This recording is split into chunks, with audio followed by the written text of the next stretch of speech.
Today we're tasting the current releases of the Huge Bear wines. We'll talk a little bit about the vintage the wine was made in, the aromas and flavors, and a little bit about the production techniques we used in making the wine. To start, we're going to try our 2009 Sauvignon Blanc, and we'll get the aromas here, nice, swirl it in your glass. And what's coming out of the glass at me is some nice white flowers and some lime. The mouth definitely mirrors the nose. There's some great acidity in that as well. But there's a nice richness in the middle palate that kind of balances with the acidity. 2009 was an ideal year because it actually was nice and warm and allowed for flavor concentration. And now we're going to taste our 2009 Huge Bear Chardonnay. The aromas you get on this wine are great. It's an apple and a pear and some honey with a little bit of floral note in there. And the mouth is really concentrated. It's great. It mirrors the nose, and it has a nice long finish with great acidity that helps the balance of the wine. If I could find a Chardonnay like this to drink all the time, I would be happy. Anyway, the wine was fermented in new and used oak and aged for about 12 months. I would suggest maybe pairing this with a nice grilled free-range chicken or a Pacific salmon. And now we're going to try our 2007 Huge Bear Napa Valley Cab.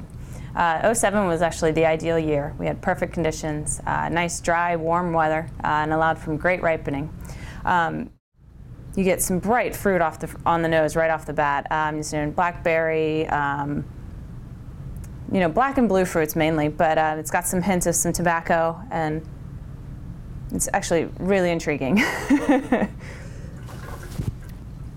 Again, I'd say the mouth mirrors the nose very well, but it's nice richness and depth to this wine.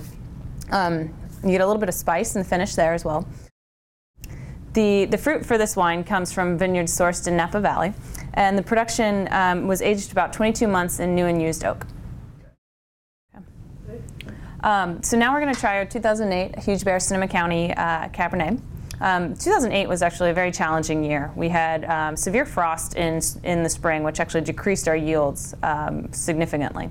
And then throughout the rest of the growing cycle, there were some warm days which could cause potential to have sunburn damage.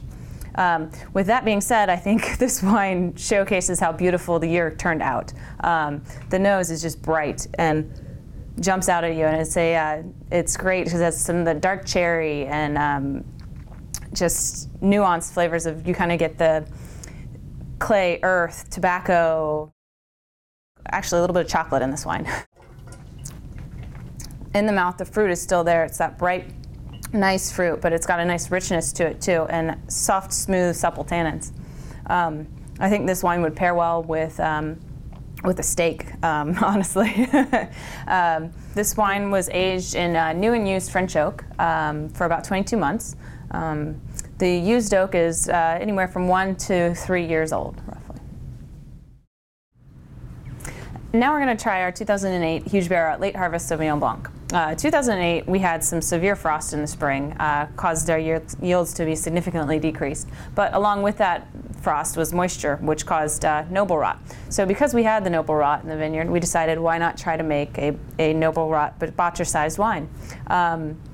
We did very limited amount of this. We have about 10 cases. This is a great wine with desserts or cheese plates or even some foie gras. The aromas on the nose come across as floral and almost a candied citrus and a little bit of white peach or apricot in there.